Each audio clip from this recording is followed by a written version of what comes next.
James Boswell.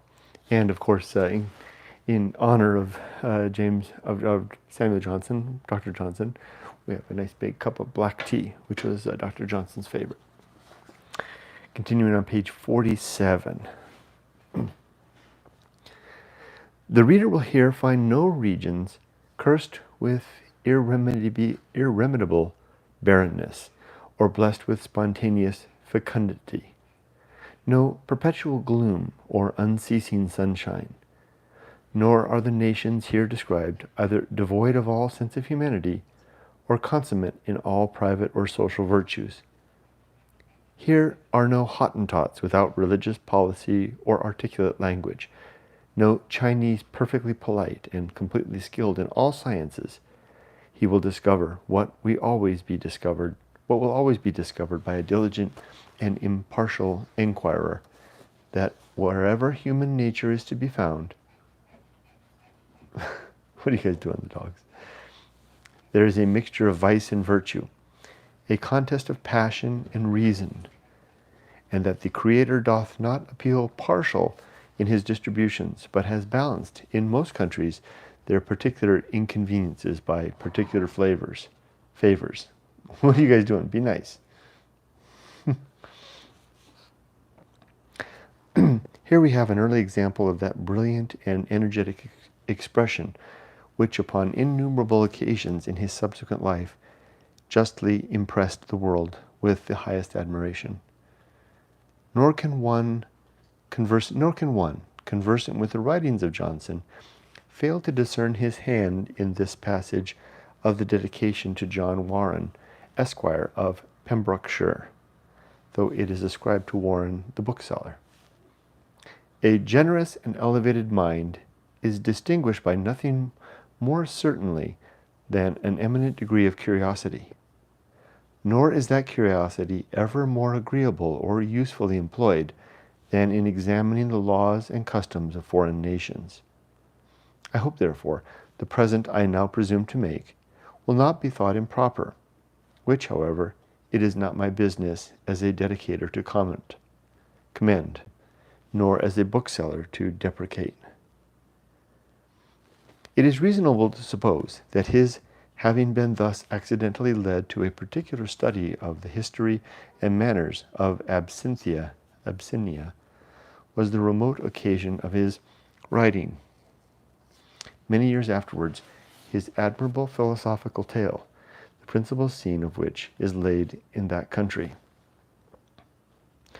Johnson returned to Lichfield early in 1734, and in August that year he made an attempt to procure some little sustenance by his pen, for he published proposals for printing by subscription the Latin poems of Politian, and then here's a lot of Latin right here. It appears that his brother Nathaniel had taken up his father's trade, for it is mentioned that subscriptions are taken in by the editor or N. Johnson, bookseller of Lichfield. Notwithstanding the merit of Johnson and the cheap price at which this book was offered, there were not subscribers enough to ensure a sufficient sale, so the work never appeared, and probably never was executed. We find him again this year at Birmingham, and there is preserved the following letter from him to Mr. Edmund Cave, the original compiler and editor of the Gentleman's Magazine. To Mr. Cave, Sir, November 25th, 1734. As you appear no less sensible than your readers of the defects of your poetical article, you will not be displeased if, in order to the improvement of it, I communicate to you the sentiments of a person who will undertake, on reasonable terms, sometimes to fill a column. His opinion is that the public would not give you a bad reception if, besides the current wit of the month, which a critical examination would generally reduce to a narrow compass, you admitted not only poems, inscriptions, etc., never printed before, which he will sometimes supply you with, but likewise short literary dissertations in Latin or English, critical remarks on authors, ancient or modern, forgotten poems that deserve revival, or loose pieces like Floyer's worth preserving. By this method, your literary article, for so it might be called, will, he thinks, be better recommended to the public than by low jests, awkward buffoonery, or the dull scurrilinities of either party. If such a correspondence will be agreeable to you, be pleased to inform me in 2 posts what the conditions are on which you shall expect it. Your late offer gives me no reason to distrust your generosity. If you engage in any literary projects besides this paper, I have other designs to impart, if I could be secure from having others reap the advantage of what I should hint. Your letter, by being directed to S. Smith, to be left at the castle in Birmingham, Warwickshire, will reach your humble servant. Mr. Cave has put a note on this letter, answered December 2nd, but whether anything was done in consequence of it, we are not informed. Johnson had, from his early youth, been sensible to the influence of female charms. When at Stourbridge School, he was much enamored of Olivia Lloyd, a young Quaker, to whom he wrote a copy of verses, which I have not been able to recover, but with what faculty and elegance he could warble the amorous lay, will appear from the following lines, which he wrote for his friend, Mr. Edmund Hector. Verses to a lady on receiving from her a sprig of myrtle. What hope, what terrors does thy gift create? Ambiguous emblem of uncertain fate. The myrtle, ensign of supreme command, consigned by Venus to Melissa's hand, not less capricious than a reigning fair, now grants and now rejects a lover's prayer. In myrtle shades oft sings the happy swain, in myrtle shades despairing ghosts complain. The myrtle crowns the happy lovers' heads, the unhappy lover's grave the myrtle spreads. O then the meaning of thy gift impart, and ease the throbbings of an anxious heart. Soon must this bow, as you shall fix his doom, adore Philander's head, or grace his tomb. His juvenile attachments to the fair sex were, however, very transient, and it is certain that he formed no criminal connection whatsoever. Mr. Hector, who lived with him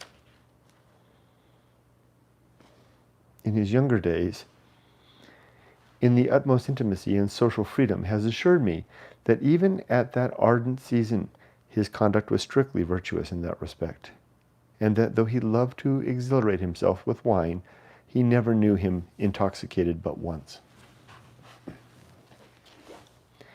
In a man whom religious education has secured from licentious indulgences the passion of love, when once it had seized him, is exceedingly strong, being unimpaired by dissipation and totally concentrated on one object.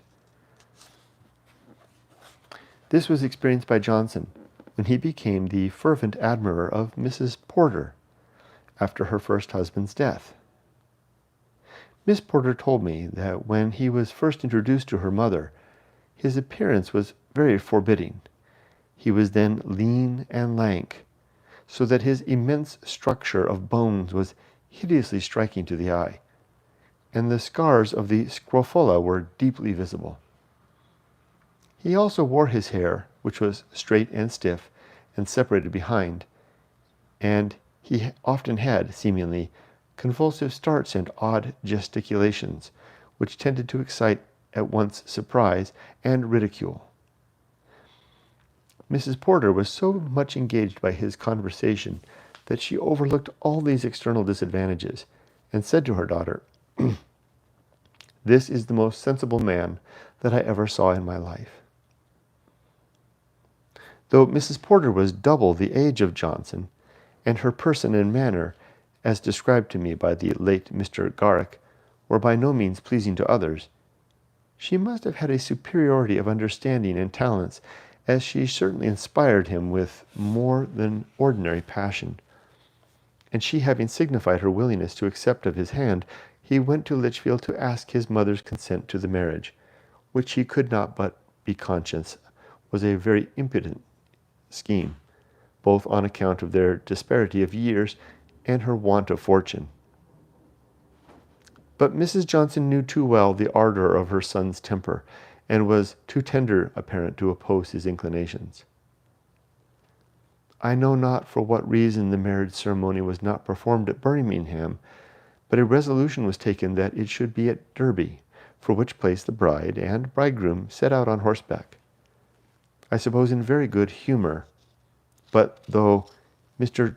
Topham Beauclerk used archly to mention Johnson's having told him with much gravity, "Sir, it was a love marriage on both sides." I have had from my illustrious friend the following curious account of their journey to church upon the nuptial morn. "Sir, she had read the old romances, and had got into her head the fantastical notion that a woman of spirit should use her lover like a dog.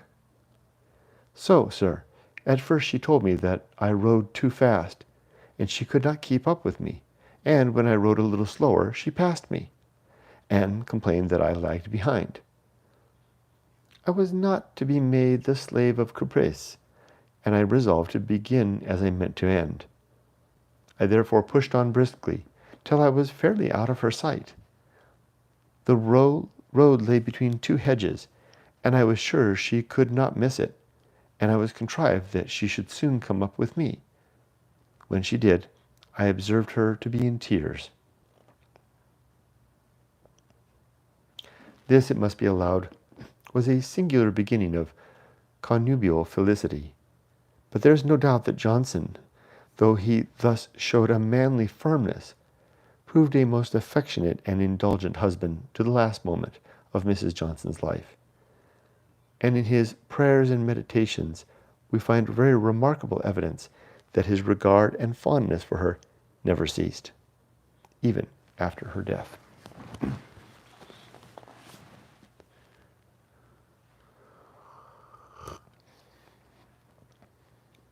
He now set up a private academy, for which purpose he hired a large house, well situated near his native city. In the Gentleman's Magazine for 1736, there is the following advertisement. "At Adenal, near Lichfield, in Staffordshire, young gentlemen are boarded and taught the Latin and Greek languages by Samuel Johnson." But the only pupils that were put under his care were the celebrated David Garrick and his brother George, and a Mr. Offally, a young gentleman of good fortune who died early. As yet his name had nothing of that celebrity which afterwards commanded the highest attention and respect of mankind. Had such an advertisement appeared after the publication of his London and his Rambler or his Dictionary, how it would have burst upon the world, and what eagerness would the great and the wealthy have embraced an opportunity of putting their sons under the learned tuition of Samuel Johnson. The truth, however, is that he was not so well qualified for being a teacher of elements and a conductor in learning by regular gradations as men of inferior powers of mind. His own acquisitions had been made by fits and starts, by violent eruptions into the regions of knowledge, and it could not be expected that his impatience would be subdued and his impetuosity restrained, so as to fit him for a quiet guide to novices. The art of communicating instruction, of whatever kind, is much to be valued, and I have ever thought that those who devote themselves to this employment and do their duty with diligence and success are entitled to every high respect from the community, as Johnson himself often maintained. Yet I am of opinion that the greatest abilities are not only not required for this office, but render a man less fit for it. While we acknowledge the justice of Thomson's beautiful remark, "Delightful task, to rear the tender thought, and teach the young idea how to shoot," we must consider that this delight is perceptible only by a mind at ease, a mind at once calm and clear, but that a mind gloomy and impetuous, like that of Johnson, cannot be fixed for any length of time in minute attention, and must be so frequently irritated by unavoidable slowness and error in the advances of scholars as to perform the duty with little pleasure to the teacher, and no great advantage to the pupils. Good temper is a most essential requisite in a preceptor. Horace paints the character as bland. And then here's a bit of Latin. Johnson was not more satisfied with his situation as the master of an academy than with that of the usher of a school. We need not wonder, therefore, that he did not keep his academy above a year and a half. From Mr. Garrick's account, he did not appear to have been profoundly reverenced by his pupils. His oddities of manner and uncouth gesticulations could not but be the subject of merriment to them, and in particular the young rogues used to listen at the door of his bedchamber and peep through the keyhole, that they might turn into ridicule his tumultuous and awkward fondness for Mrs. Johnson, whom he used to name by the familiar appellation of Teddy or Tetsy, which, like Betty or Betsy, is provincially used as a contradiction for Elizabeth, her Christian name, but which to us seems ludicrous when applied to a woman of her age and appearance. Mr. Garrick described her to me as very fat, with a bosom of more than ordinary protuberance, with swelled cheeks, and of a florid red, produced by thick painting, and increased by the liberal use of cordials, flaring and fantastic in her dress, and affected both in her speech and her general behavior. I have seen Garrick exhibit her, by his exquisite talent of mimicry, so as to excite the heartiest burst of laughter. But he probably, as is the case in all such representations, considerably aggravate the picture. That Johnson well knew the most proper course to be pursued in the instruction of youth is authentically ascertained by the following paper in his own handwriting, given about this period to a relation, and now in the possession of Mrs. John Nichols. Let's have a sip before we read that.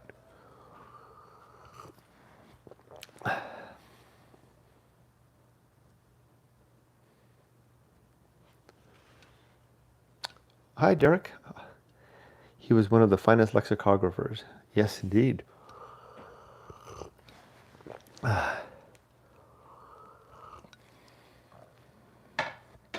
Okay, let's read it. Scheme for the classes of a grammar school. I'll read it in what I think is Dr. Johnson's voice, what I imagine in my mind. When the introduction or formation of nouns and verbs is perfectly mastered, let them learn.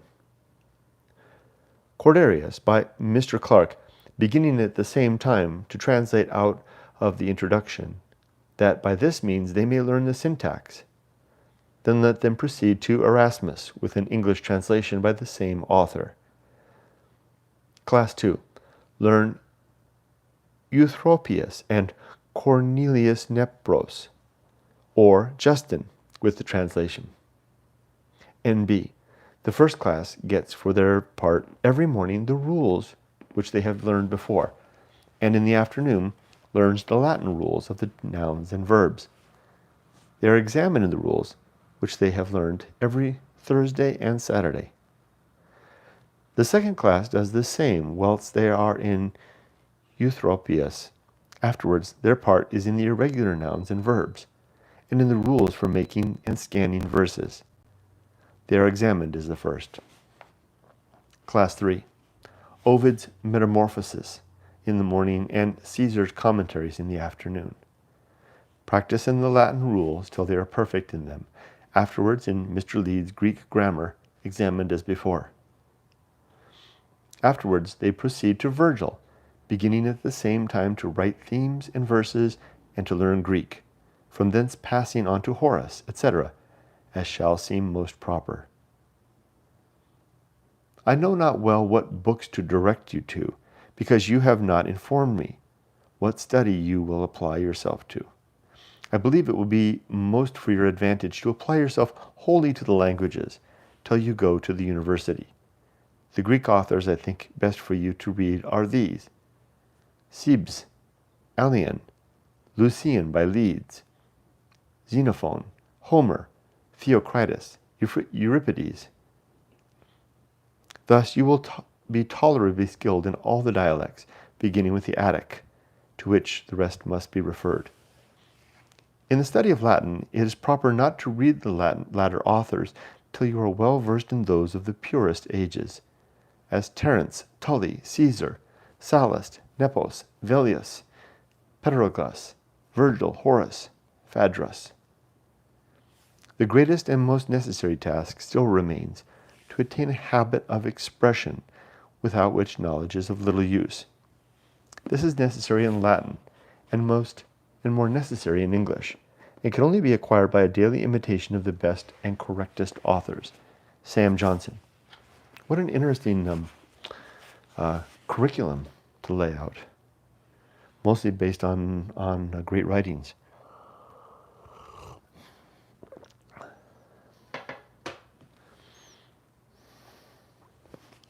While Johnson kept his academy, there can be no doubt that he was insensibly furnishing his mind with various knowledge. But I have not discovered that he wrote anything except a great part of his tragedy of Irene.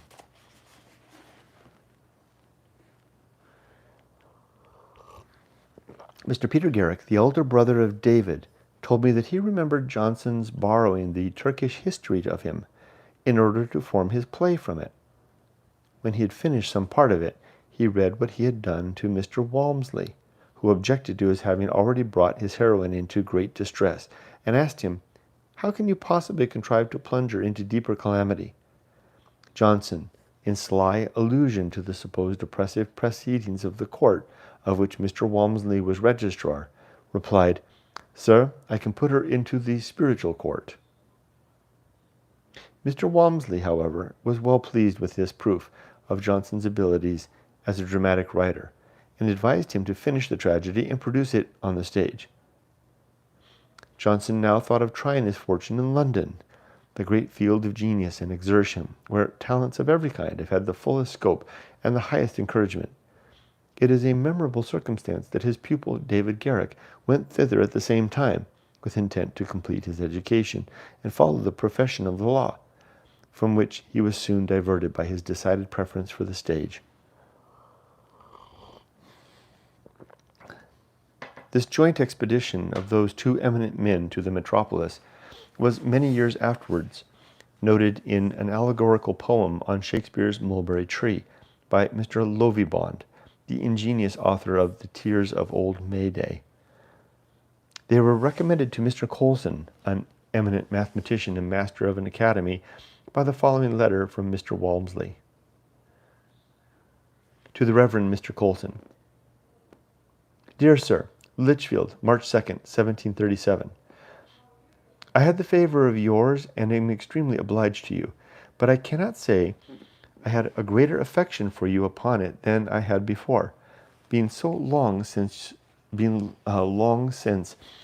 so much endeared to you, as well by an early friendship as by your many excellent and valuable qualifications. And had I a son of my own, it would be my ambition, instead of sending him to the university, to dispose him as his young gentleman is.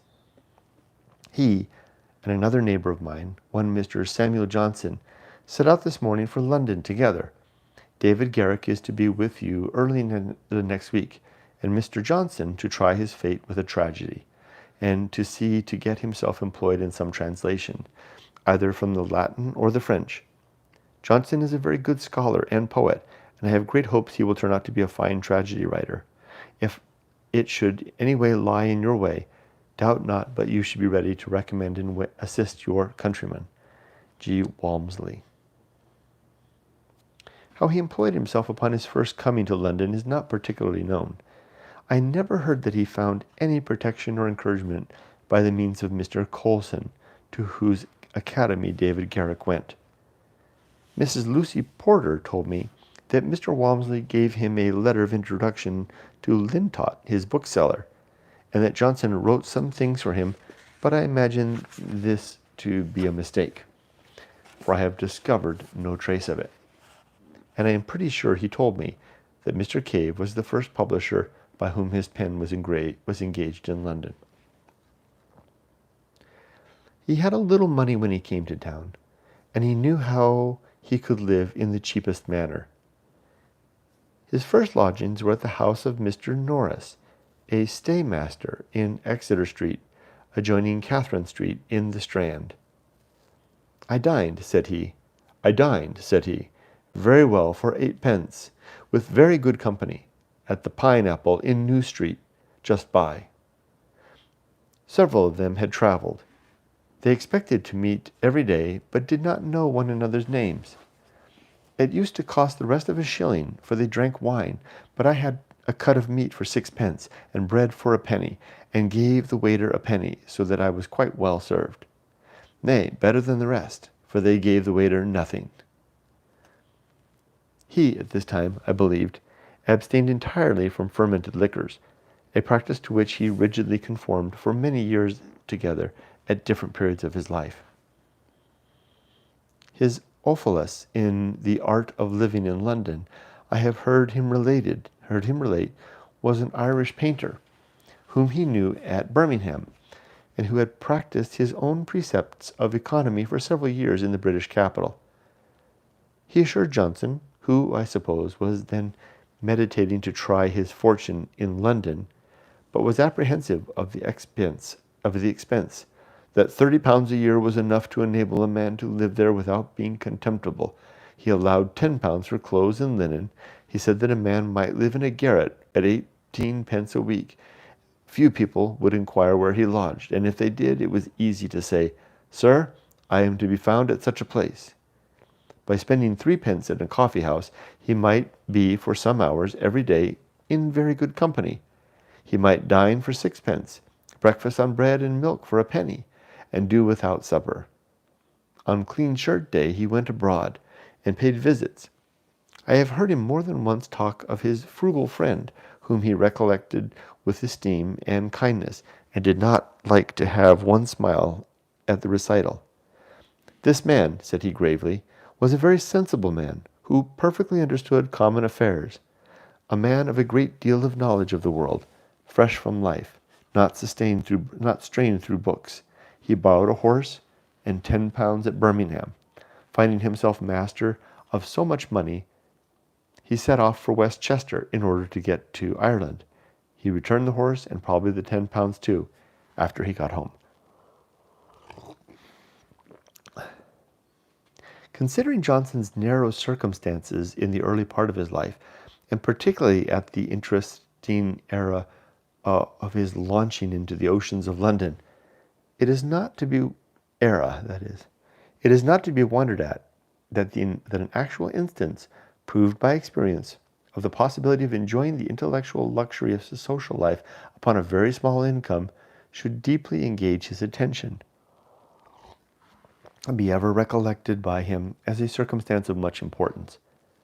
He amused himself, I remember, by computing how much more expense was absolutely necessary to live upon the same scale with that which his friend described, when the value of money was diminished by the progress of commerce. It may be estimated that double the money might now with difficulty be sufficient. Amidst this cold obscurity, there was one brilliant circumstance to cheer him. He was well acquainted with Mr. Henry Hervey, one of the branches of the noble family of that name, who had been quartered at Lichfield as an officer of the army, and had at this time a house in London, where Johnson was frequently entertained, and had an opportunity of meeting genteel company. Not very long before his death, he mentioned this among other particulars of his life, which he was kindly communicating to me. And he described this early friend, Harry Hervey, thus: "He was a vivacious man, but very kind to me. If you call a dog Hervey, I shall love him." He told me he had now written only 3 acts of his Irene, and that he retired for some time to lodgings at Greenwich, where he proceeded in it somewhat further, and used to compose walking in the park. No kidding. But did not stay long enough at that place to finish it. At this period, we find the following letter from him to Mr. Edward Cave, which, as a link in the chain of his literary history, it is proper to insert.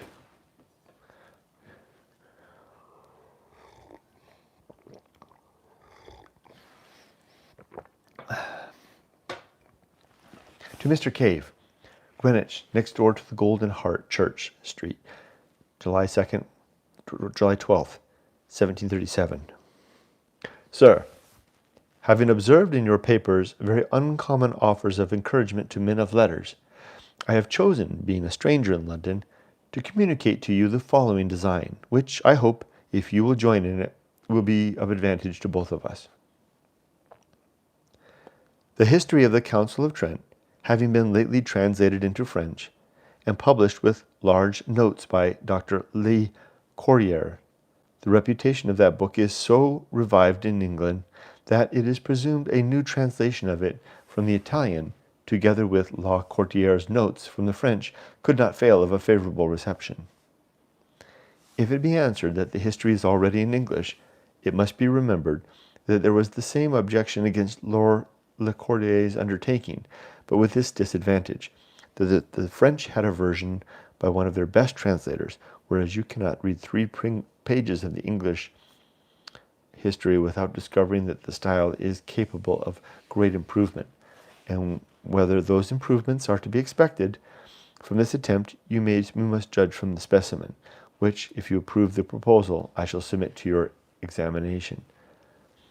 Suppose the merit of the versions equal, we may hope that the addition of the notes will turn the balance in our favor, considering the reputation of the annotator.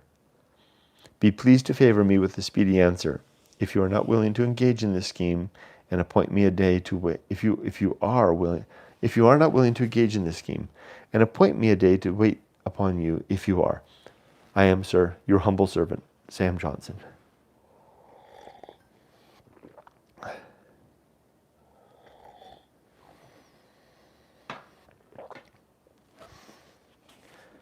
It should seem from this letter, though subscribed with his own name, that he had not yet been introduced to Mr. Cave. We shall presently see what was done in consequence of the proposal which it contains. In the course of the summer he returned to Lichfield, where he had left Mrs. Johnson, and there he at last finished his tragedy, which was not executed with his rapidity of composition upon other occasions, but was slow and painfully elaborated. A few days before his death, while burning a great mass of papers, he picked out from among them the original unformed sketch of this tragedy, in his own handwriting, and gave it to Mr. Langton, by whose favor a copy of it is now in my possession. It contains fragments of the intended plot, and speeches for the different persons of the drama, partly in the raw materials of prose, partly worked up into verse, and also a variety of hints and illustrations borrowed from the Greek, Roman, and modern writers. The handwriting is very difficult to be read, even by those who were best acquainted with Johnson's mode of penmanship, which at all times was very particular. The king, having graciously accepted of this manuscript as a literary curiosity, Mr. Langton made a fair and distinct copy of it, which he ordered to be bound up with the original and the printed tragedy, and the volume is deposited in the king's library. His Majesty was pleased to permit Mr. Langton to take a copy of it for himself. The whole of it is rich in thought and imagery, and happy expressions, and of the disgenta membra scattered throughout, and as yet unarranged, a good dramatic poet might avail himself with considerable advantage. I shall give my readers some specimens of different kinds, distinguishing them by the italic character.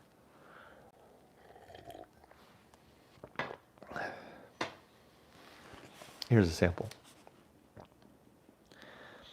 Nor think to say, here will I stop, here will I fix the limits of transgression, nor farther attempt the avenging rage of heaven.